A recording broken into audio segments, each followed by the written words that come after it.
तो बच्चों मैं आज आप लोगों को समझाने वाला हूँ एक्सरसाइज 3.3। तो इसको हम अच्छे से देखेंगे। आज मैं बहुत ही इजी तरीके से आपको समझाऊंगा। इसमें 3 क्वेश्चन मैं आज कराऊंगा, कम टाइम है तो ज़्यादा लंबी भी वीडियो हो जाएगी, इसलिए मैं इसको कोशिश करूँगा कि कम टाइम में आपको ये 3 क्वेश्चन समझा दूँ अच्छे से। तो एक्सरसाइज 3.3 में फर्स्ट क्वेश्चन है आपका, गिवन अ पैरेललोग्राम ABCD। ये बुक है मेरे पास, मैं इसी से पढ़ के फिर सॉल्व करके आपको दिखाता हूँ।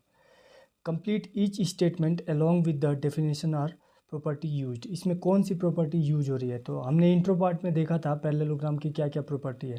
तो सबसे पहले हमारे पास पैरेललोग्राम क्या क्या है, इसमें पॉइंट दे रखे हैं ABCD। ये हमारा पैरेललोग्राम है।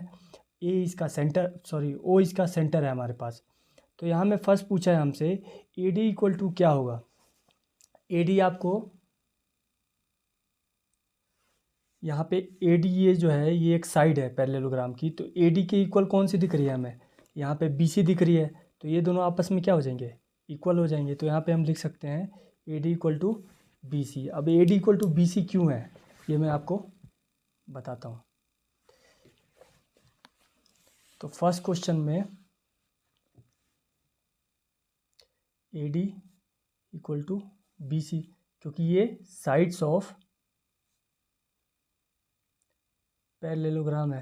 ये दिख नहीं रहा है, मैं यहाँ पे भी करता हूँ। ये साइड्स ऑफ पैरेललोग्राम है। इस प्रॉपर्टी के थ्रू AD जो है हमारी वो BC के इक्वल है। आपको पहले से भी पता है कि पैरेललोग्राम में क्या होती है, अपोजिट साइड इक्वल होती है और पैरेलल होती है। इसके बाद आता है क्वेश्चन नंबर, ये फर्स्ट था, इसके बाद 1 का फर्स्ट। सेकंड हमारा आता है कि एंगल DCB किसके इक्वल है। देखिए यहाँ पे एंगल DCB आपको इस पैरेललोग्राम में अच्छे से देखना है, एंगल DCB। तो DCB में क्या होगा, ये यहाँ पे देखिए एंगल DCB इक्वल टू कौन सा हो जाएगा, एंगल DAB। अभी क्यों होगा ये मैं बताता हूँ आपको।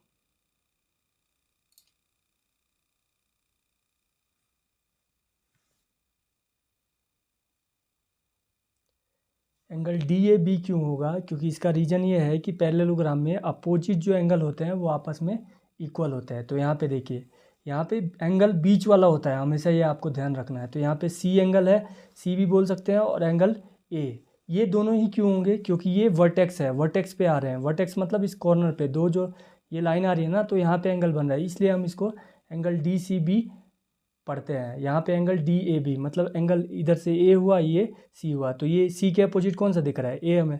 तो एंगल DCB के इक्वल कौन सा हो जाएगा, एंगल DAB हो जाएगा। थर्ड में देखते हैं OC इक्वल टू क्या होगा। अब यहाँ पे देखिए OC आपको पहले फिगर में ढूंढना है, OC कहाँ पे है, OC यहाँ पे है। तो OC इक्वल टू कौन सा हो जाएगा, OA हो जाएगा। क्यों होगा, क्योंकि पैरेललोग्राम में ये अंदर वाले डायगोनल होते हैं। तो डायगोनल जब बाइसेक्ट करते हैं, मतलब बाइसेक्ट करने का मतलब हुआ कि एक पॉइंट पे कट करते हैं, तो जिस पॉइंट पे भी कट करेंगे वो मिड पॉइंट होता है। तो मिड पॉइंट पे क्या होगा, ये दोनों जो है ना OC और OA क्या हो जाएंगे, आपस में इक्वल हो जाएंगे। जैसे आप समझ सकते हो किसी भी चीज़ को आप हाफ में कट करोगे तो वो आपस में इक्वल ही होते हैं।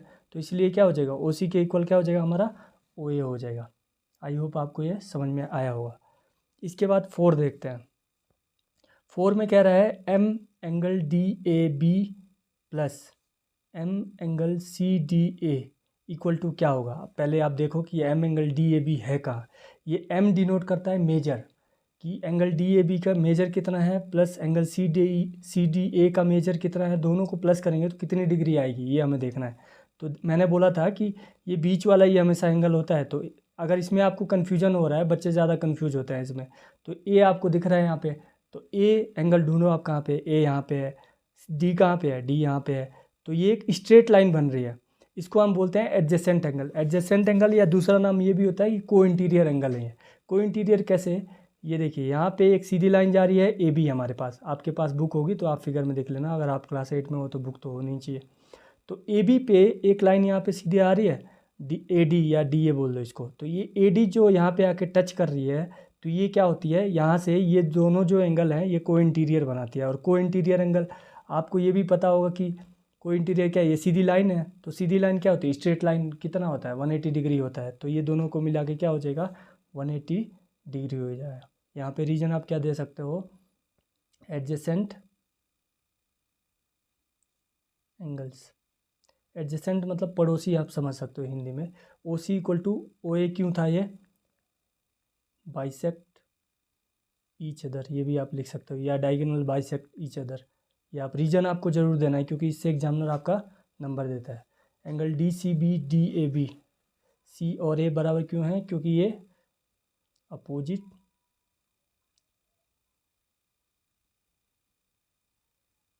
साइड्स ऑफ पैरेललोग्राम है। तो ये हमारा क्वेश्चन नंबर 1 कंप्लीट हो जाता है। आई होप ये समझ में आया होगा आपको और ये पूरा दिख रहा होगा आपको।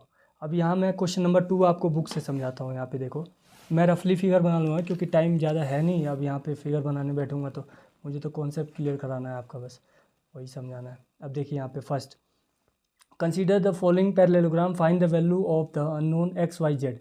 एक्स वाई जेड जहाँ पे दिख रहा है इसकी वैल्यू हमें पता करनी है। तो कैसे पता करेंगे? देखिए क्वेश्चन नंबर 2 में फर्स्ट है फिगर, पहले हम बना लेते हैं। यहाँ पे रफली मैं बना लेता हूँ, आपको लेकिन पेंसिल यूज करना है हमेशा, पेंसिल और स्केल उससे बनाना है आपको, ये ध्यान रखना। आप पेन से मत बनाने लगना, नहीं तो एग्जामिनर नंबर काट लेते हैं बोर्ड एग्जाम में। यहाँ पे जेड हो गया, यहाँ पे वाई, ये आपका ए, ये आपका डी, ये आपका सी, दिख नहीं रही है, हाँ अभी दिख रहा है, ए डी सी, और यहाँ पे हमारा बी। यहाँ पे हमें मेजर दे रखा है एंगल का 100 डिग्री। हमसे पूछा है ये एक्स का, इसकी वैल्यू पता करो, इसकी वैल्यू पता करो और जेड की वैल्यू पता करो। कैसे करेंगे हम? देखिए ये हमने पहले ही देख लिया अभी क्वेश्चन 1 में कि 100 डिग्री प्लस एक्स ये कितना हो जाएगा? 180 के बराबर होगा। क्यों? क्योंकि को इंटीरियर है या आप एडजेसेंट बोल सकते हो। तो यहाँ पे हम लिख सकते हैं x plus 100 degree equal to 180 degree. Reason क्या है? एडजेसेंट एंगल है ये रीजन हमेशा लिखना है आपको, ये ध्यान रखना है। तो ये एडजेसेंट एंगल हो गया। अब इसके बाद क्या होगा? एक्स की वैल्यू आ जाएगी यहाँ पे, ये 180 डिग्री है, ये प्लस वाला इधर आता है तो ये क्या हो जाएगा? माइनस हो जाएगा। तो एक्स की वैल्यू कितनी आ गई? 80 डिग्री। यहाँ पे लिख लो आप 80 डिग्री समझने के लिए। अब देखिए ये 80 डिग्री, वाई 100 डिग्री होगा। क्यों? क्योंकि पैरेललोग्राम में हमें पता है कि 100 डिग्री के इक्वल क्या हो जाएगा? अपोजिट एंगल इक्वल होते हैं पैरेललोग्राम में। तो Y equal to 100 degree. Reason दे दो, opposite angle of parallelogram. Math में ऐसे लिख सकते हो, बड़ा इतना लिखने की जरूरत नहीं है। अब एक्स 80 है तो जेड भी 80 होगा। तो यहाँ पे लिख सकते हैं x equal to z equal to 80 degree. क्यों? रीजन वही अपोजिट एंगल ऑफ पैरेललोग्राम। तो ये प्रॉपर्टी है हमारी, इंट्रो पार्ट में आपने देखा हो या बुक में भी आप देख सकते हो। यहाँ पे प्रॉपर्टी दे रखी है बुक में, तो वहाँ से ये रीजन हम दे सकते हैं। तो फर्स्ट हमारा सॉल्व हो गया। हमें यही तो पता करना था, एक्स की वैल्यू कितनी है? एक्स की वैल्यू होगी 80 डिग्री। वाई की वैल्यू कितनी हो गई? वाई की हो गई 100 डिग्री। इसके बाद जेड की कितनी हो गई? जेड की भी 80 डिग्री हो गई। ये तीनों हमने पता कर लिया, क्वेश्चन में यही बोला था। इसके बाद अब मैं क्वेश्चन नंबर इसी का 2 का सेकेंड वाला कराता हूँ आपको। तो 2 का सेकेंड वाला देखते हैं।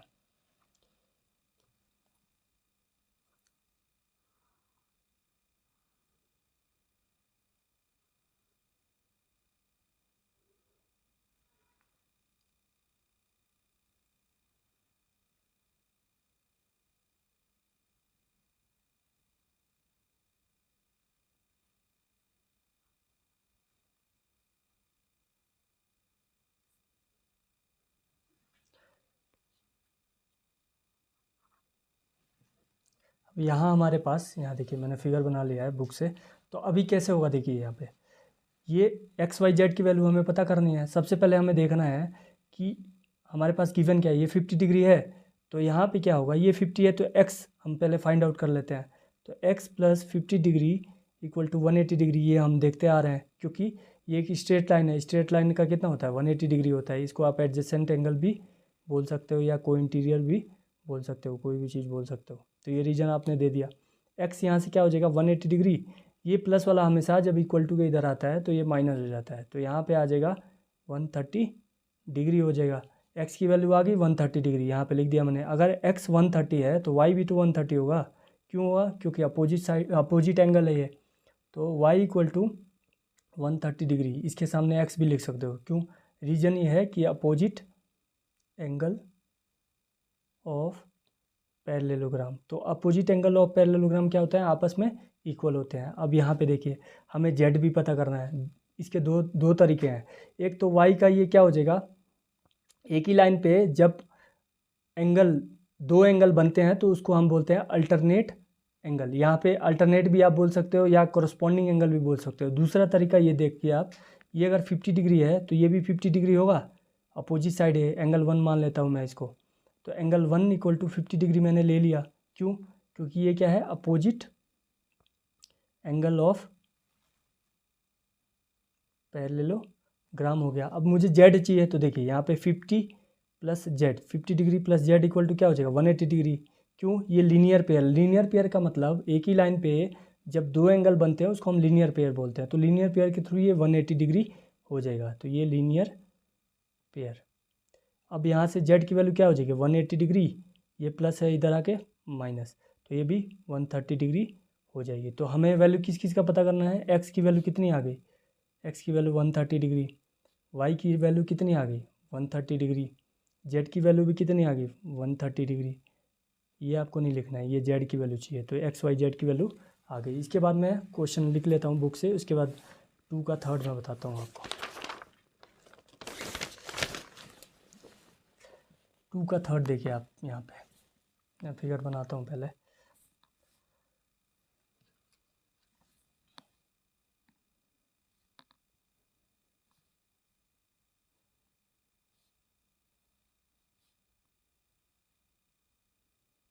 मैं पेंसिल और इसके लिए इसलिए यूज़ नहीं कर रहा, टाइम ज़्यादा लगेगा, इसलिए मैं आपको रफली अच्छे से बता दे रहा हूँ, आप समझ लेना।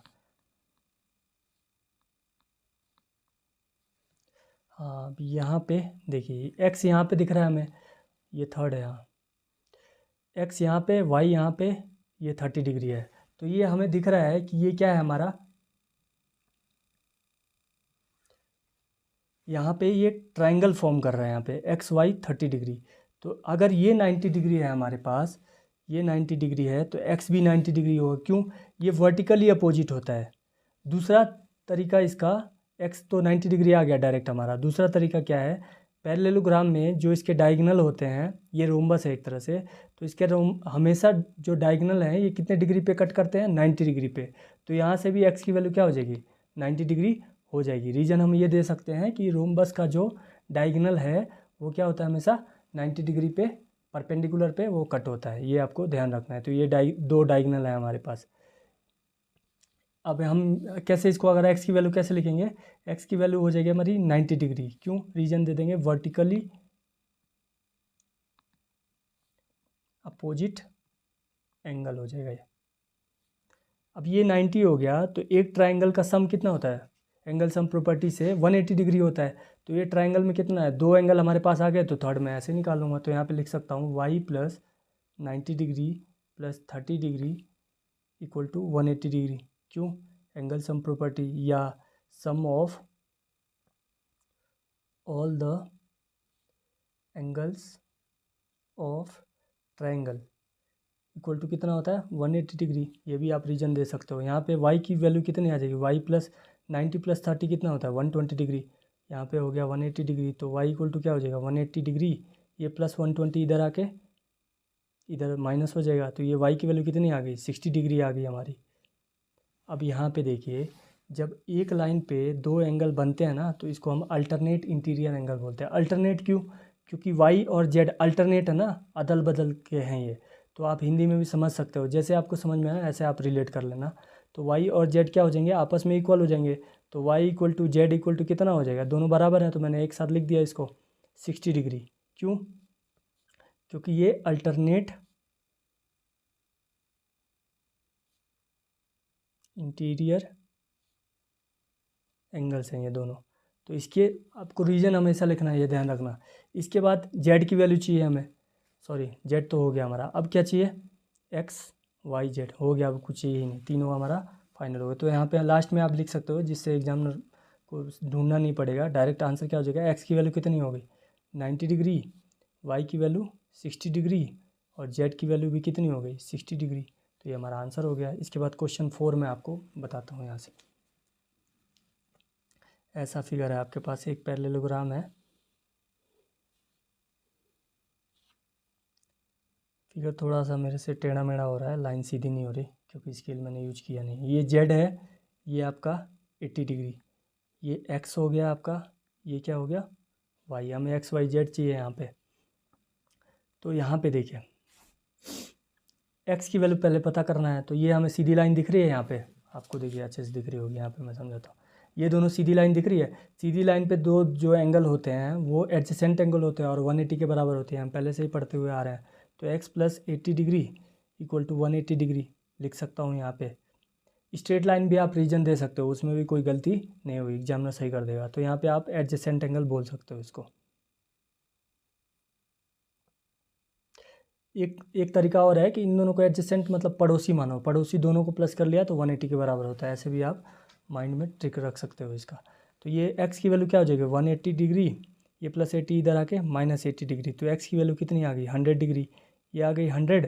तो अपोजिट ये भी तो क्या हो जाएगा 100 हो जाएगा। दूसरा ये y हम देखते हैं, ये 80 डिग्री है तो y भी कितना हो जाएगा 80 डिग्री होगा। क्यों y इक्वल टू 80 डिग्री क्यों होगा, क्योंकि ये अपोजिट एंगल ऑफ पैरेललोग्राम। ये खुद के माइंड से भी आप दिमाग से लगा सकते हो ये क्यों होगा, आप खुद भी आपको ट्राई करना है, तब आपको क्वेश्चन आएगा अच्छे से। अब ये 100 है तो ये भी 100 है। अब एक बात बताओ आप, ये तो डायरेक्ट y के इक्वल z भी होगा, क्यों करस्पॉन्डिंग एंगल है ये, तो ये दोनों आपस में इक्वल हो सकते हैं। लेकिन दूसरा तरीका भी मैं बता देता हूँ, 100 प्लस z आप लिख सकते हो यहाँ पे, 100 plus z degree equal to 180 degree होगा। क्यों, ये लीनियर पेयर है, एक ही लाइन पे दो एंगल बन रहे हैं। अब z की वैल्यू क्या आ जाएगी 180 डिग्री, ये प्लस है तो इधर आके माइनस। मैं इसको ही क्यों लेके जा रहा हूँ, z को क्यों नहीं लेके जा रहा, क्योंकि z वेरिएबल है, वेरिएबल नंबर से तो माइनस होगा नहीं, इसलिए मैं 100 को लेके जा रहा हूँ। कई जगह मेरे से डिग्री छूट जाए तो आप लोग देख लेना एक बार, यहाँ पे 80 डिग्री आंसर हो जाएगा इसका। तो हमें क्या क्या चाहिए, x की वैल्यू क्या आ गई हमारी 100 डिग्री, y की वैल्यू 80 डिग्री, z की वैल्यू 80 डिग्री आ जाएगी। ये नहीं दिख रहा होगा आपको तो यहाँ मैं दिखा दे रहा हूँ। तो x की वैल्यू आ गई 100 डिग्री, y की वैल्यू आ गई 80 डिग्री और z की वैल्यू भी कितनी आ गई, ये z है, z की वैल्यू आ गई 80 डिग्री। तो आई होप ये क्वेश्चन आपको समझ में आया होगा। इसके बाद मैं लास्ट एक इसका 2 का 5 बता दे रहा हूँ, वीडियो लंबी हो जाएगी तो मैं 2 ही क्वेश्चन कराता हूँ, बाकी मैं आपको करा दूँगा नेक्स्ट वीडियो में। तो आई होप आप लोगों को अच्छे से समझ में आ रहा होगा। अभी यहाँ पे देखते हैं क्वेश्चन नंबर 2 का 5 है। 2 का 5 का फिगर देख लेते हैं एक बार। ये ऐसे फिगर बना रखा है आपके बुक में। ये इसका एक डायगोनल है, यहाँ पे 40 डिग्री है आपके पास, यहाँ पे y है, यहाँ पे x दे रखा है, यहाँ पे 112 दे रखा है, ये है आपका z। तो ये आसान है बहुत, फिगर दिखने में बहुत लेंदी लगता है आदमी को, लेकिन जब आदमी करने बैठता है, अगर प्रॉपर्टी अच्छे से पता है तो आप अच्छे से सॉल्व कर लोगे इसको, कोई दिक्कत नहीं होगी। तो यहाँ पे देखते हैं हम, ये 40 डिग्री है, ये 112 है। तो हमको पता है पहले से ही कि पैरेललोग्राम में अपोजिट एंगल क्या होता है, इक्वल होते हैं। तो y इक्वल टू 112 हो जाएगा। रीजन दे देंगे अपोजिट एंगल ऑफ पैरेललोग्राम। आप पूरा भी लिख सकते हो, मैंने ये पैरेलल का साइन दे के GM लिख दिया, पैरेललोग्राम हो गया। इसके बाद ये 112 हो गया। ऊपर एक ट्रायंगल फॉर्म हो रहा है यहाँ पे, ये देखिए XYZ वाला, ये Z तो नहीं है, Z तो नीचे है, इसको डायगोनल में बांट दिया। ये एक ट्रायंगल है, ये एक ट्रायंगल है। तो यहाँ पे दो एंगल हमें पता लग गए, तो x की वैल्यू भी तो निकल जाएगी, x plus 112 degree plus 40 degree equal to कितना हो जाएगा 180 डिग्री। तो यहाँ पे x इक्वल टू क्या हो जाएगा, x प्लस, पहले इसको प्लस कर लेते हैं, ये हो जाएगा 152 equal to 180 degree. x equal to 180 degree, ये प्लस है, इधर आके माइनस हो जाएगा। तो 10 में से 2 गया 8, 7 में से 5 गया 2, 1 से 1 खत्म। 28 डिग्री x की वैल्यू आ गई। तो ये 28 है। तो मैंने बताया था कि एक लाइन पे जब दो एंगल बनते हैं तो ये अल्टरनेट इंटीरियर होंगे। तो ये 28 है तो z भी क्या हो जाएगा 28 डिग्री हो जाएगा। क्यों, अल्टरनेट, रीजन हमेशा लिखना आप, अल्टरनेट इंटीरियर एंगल। तो ऐसे ही हम क्वेश्चन बिल्कुल क्लियर करते हुए जाएंगे। तो आई होप आप लोगों को समझ में आ रहा होगा। अगर वीडियो समझ में आ रही है अच्छे से तो आप प्लीज़ लाइक करें और मेरा चैनल सब्सक्राइब करें। Thank you. ये 2 क्वेश्चन हमारे हो गए। यहाँ पे मैं लिख देता हूँ अभी। ये x की वैल्यू कितनी आ गई हमारी 28 डिग्री, y की वैल्यू 112 डिग्री और z की वैल्यू 28 आ गई। तो ये तीनों एंगल हमारे आ गए यहाँ पे। आप लोग कमेंट भी ज़रूर करें अगर समझ में आ रहा हो तो। Thank you.